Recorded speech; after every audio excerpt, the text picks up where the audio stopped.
I'm Doris. I'm here to share with you about market updates. U.S. debt or default in disguised form. Currently, the U.S. debt scale has reached $31.6 trillion. The Treasury Department's Office of the Budget warned on February 15th that the federal government would default again during the July-September period. Faced with a highly likely fifth debt default, Treasury Secretary Janet Yellen has repeatedly called on both parties to work together to resolve the default as soon as possible, and urged Congress to pass a bill to approve an increase in the debt ceiling. Even so, Republican lawmakers are firmly that any deal around the debt ceiling must be eligible for cutting spending on social programs, while the unsolved debt ceiling deadlock hits the U.S. banking system. The answer is clear. If Treasury runs out of cash and defaults on its Treasury payments, the banking system will be hit.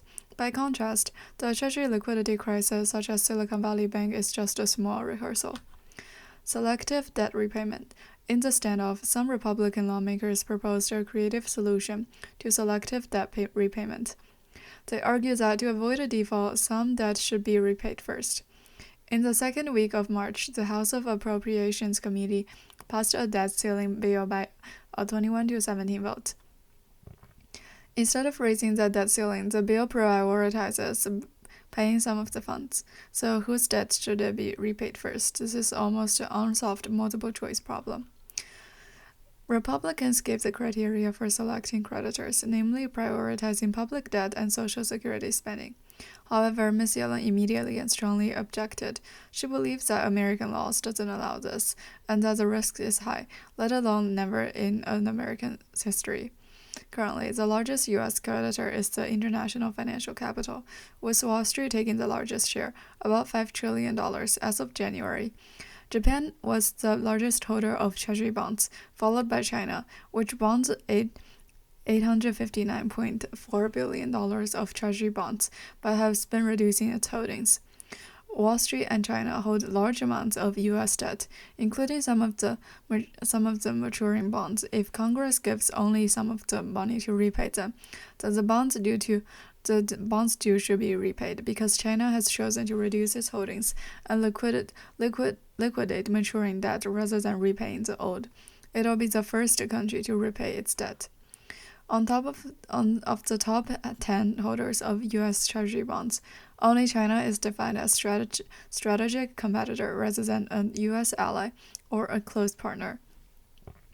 And international financial capital will continue to buy U.S. debt to maximize its own interests. This is also one of the main reasons for the development of financial capital industry in the U.S.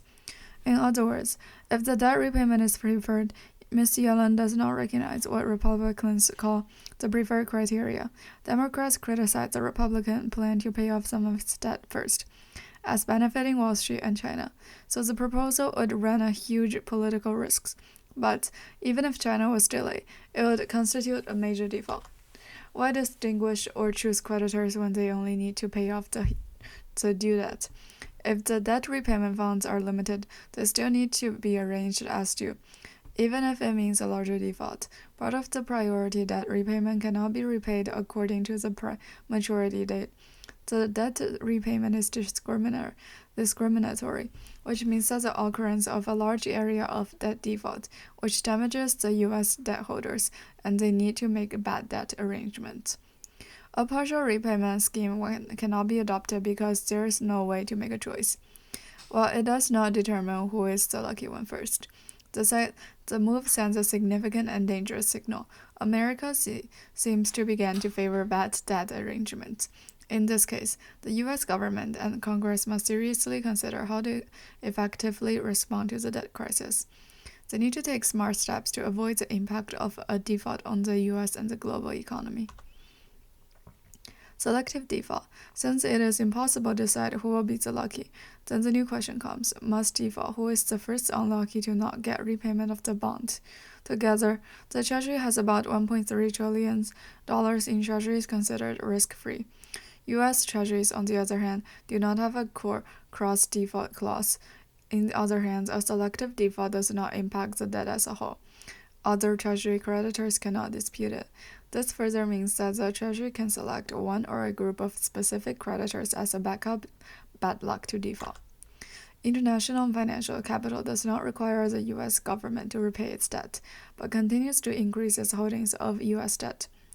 U.S. Treasury bonds support the dollar's status as a world's reserve currency. There is a symbiotic relationship between international financial capital and the U.S. dollar, which exchange new debt for old debt and make no default arrangements. China seems to solve the U.S. debt crisis by relieving the debt obligations, because choosing Japan will make America's ally feel that the U.S. is no longer as strong as before, which could create a centrifugal force between its allies. If America has to default, China could be sacrificed, but that would undoubtedly be disastrous. And at the same time, the U.S. government and Congress also recognize that China is one of the largest creditors of the U.S., and it should pay particularly concern to the U.S. debt issue. That is to say, by not choosing China as the first lucky person to receive compensation, and it also cannot make it a selective target.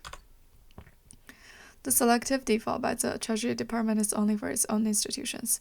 So what is the Fed's best choice? Can the Treasury selectively save cash from the Fed's default? How much cash can be saved or released to pay other creditors? How would this affect the Fed?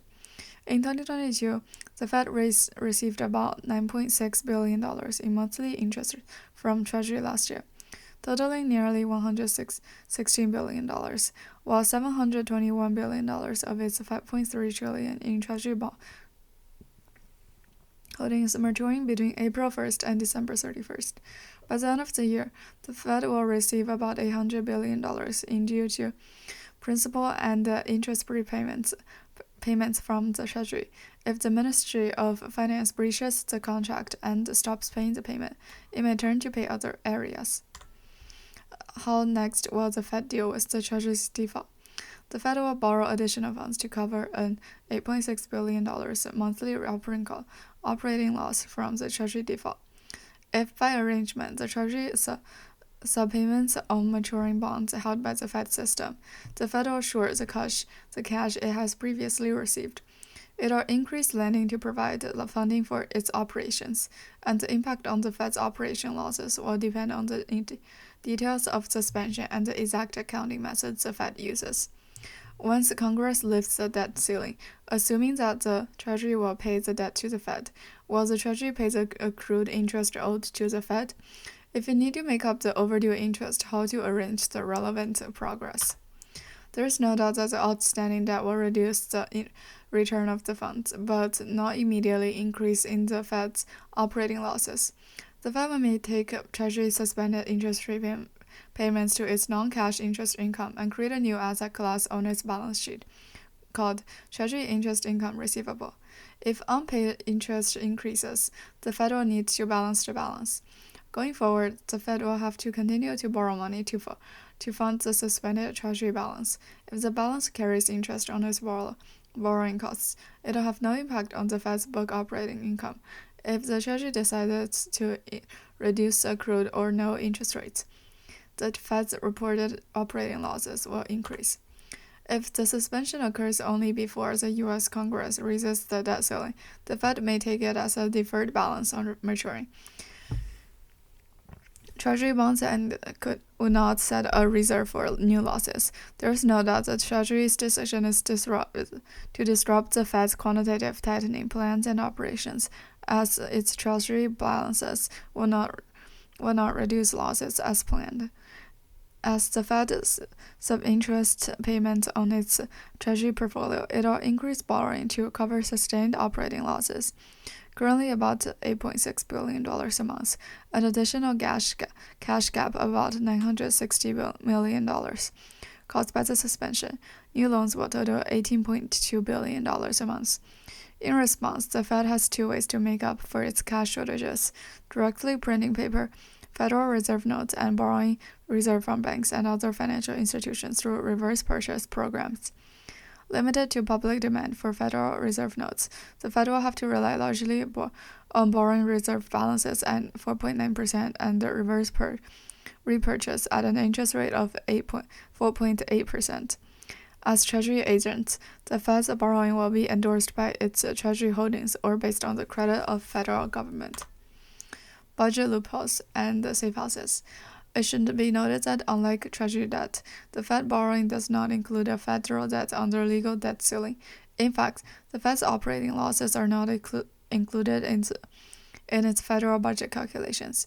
The federal's operating losses are excluded from any federal budget deficit ceilings, while the Fed's borrowing to cover its own operating losses circumvents the legal federal debt ceiling. There is no doubt that this is budget loophole under the U.S. fiscal and Fed policy, a safe house to escape the U.S. debt ceiling.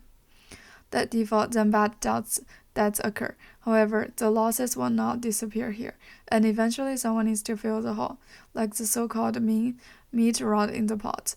The extra debt resulting from the Fed is ultimately borne by an American taxpayer. There is no big enough budget hole and no real safe house. The Treasury may have rejected the selective debt repayment, but will it move to selective default? That's all I have for today. Thank you for listening. Don't forget to subscribe and like. See you next episode.